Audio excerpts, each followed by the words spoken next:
ওমর বলেন, ও বৃদ্ধ, তোমার চাহিদা পূরণ করার জন্য আল্লাহ আমাকে পাঠাইছে। এই মুহূর্তে বৃদ্ধ মানুষটা আবার জীবনের সমস্ত শক্তি প্রয়োগ করে আসমানের দিকে দুইটা হাত উঠে ডাক দিছে, আল্লাহ। আপনারা ডাকতেন না ইয়া আল্লাহ, বলেন না আল্লাহ রে। আল্লাহ বলে ডাক দিলে খুশি হয় কে? আল্লাহরে আবার ডাক দিছে, আল্লাহ। 70 বৎসর পরে গুনাহ কইরা যে আল্লাহ আমার ডাক শুনছে, রাষ্ট্রীয় প্রেসিডেন্টে পাঠাইছে আমার খাবারের জন্য। আল্লাহ, জীবনের অন্তিম মুহূর্তে, শেষ মুহূর্তে তোমার কাছে আরেকটা আরজি, আমি দুনিয়ার খাবার খাইতে চাই না। আল্লাহ, তুমি জান্নাতে খাবারের ব্যবস্থা করিয়া দাও। লোকটা বলতে দেরি, আল্লাহর বান্দা দুনিয়া থেকে জান্নাতে যাইতে দেরি হয় নাই। জোরে কন্যা সুবহানাল্লাহ।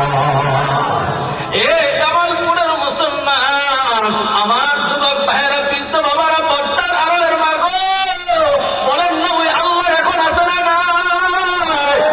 আরে মহাব্বত করে বলেন না, আল্লাহর ডাকলে শুনে কি শুনে না? আবারও ডাক দেন না ইয়া আল্লাহ, মায়া লাগা ডাক দেন ইয়া अल्लाह। क्या मुबारक नाम है अल्लाह, अल्लाह मुमिनों का काम है। अल्लाह रे अल्लाह के डाकते मजा लगे ना, अल्लाह रे अल्लाह कया डाकते আমাদের স্বাদ লাগে না। জিহ্বার মধ্যে মিথ্যার গুনাহ, জিহ্বার মধ্যে মুনাফিকির গুনাহ, জিহ্বার মধ্যে সুদের গুনাহ, ঘুষের গুনাহ, সমালোচনার গুনাহ। কথা কোন ঠিক কিনা? আসুন সবাই তওবা করি। হযরত আলী বলেন, 6টা জিনিস সমন্বয়ে তওবা হয়, 6টা জিনিস একত্রিত করলে তওবা হয়। যেরকম কয়টা? শেষ আখির বয়ান ভালো করে বুঝেন। 1 নাম্বার, গুনাহ হয়ে গেছে, আল্লাহর কাছে অনুতপ্ত হওয়া। আল্লাহ, আমি এই কাজটা করে ফেলছি, লজ্জা বোধ হওয়া, লজ্জিত হওয়া। 2 নাম্বার, জীবনে যত ফরজ ওয়াজিব নামাজ ছুটে গেছে এইগুলো পুনরায় আবার কাজা করা।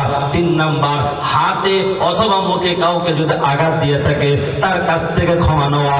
4 নাম্বার, কারো যদি আমানত নষ্ট করে, আত্মসাৎ করি, সম্পদ লুণ্ঠন করে, টাকা যদি ভেঙে ফেলি, আমানত তার ফিরাইয়া দিয়ে তওবা করা। 5 নাম্বার, আল্লাহর কাছে দৃঢ় প্রতিজ্ঞা করা, আল্লাহ আর জীবনে এই কাজগুলো করব না।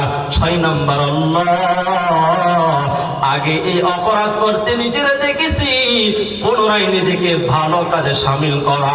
এই 6টা গুণ তারা অর্জন করবে, তওবা হয়ে যাবে। তওবা হলে কি হবে? আল্লাহর নবী রাহমাতুল লিল আলামিন বলেন, আত-তাইবু মিনাজ যামবি কামান লা যামবা লা। তওবা করতে দেরি, আল্লাহ তার বেগুনাহ মাসুম বানাইতে দেরি করে না। সুবহানাল্লাহ। আওয়াজ করে বলেন না সুবহানাল্লাহ। আমরা তওবা করতে রাজি আছি না? আমরা তওবা করতে প্রস্তুত আছি না? কখন? আইসিইউ থেকে, লাইফ সাপোর্ট থেকে যখন ডাক্তার সাহেব রিলিজ দেয়, তখন মোল্লা বেড়ারে ডাকে তওবা করার লাগে। আওয়াজ করে কথা বলেন না?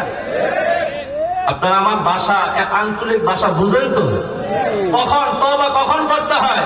লাইফ সাপোর্ট আইসিইউ থেকে ডাক্তার বাড়িতে পাঠাইলে নাকি এর আগে? আল্লাহি আল্লাহর কসম, আজকের ঘটনা।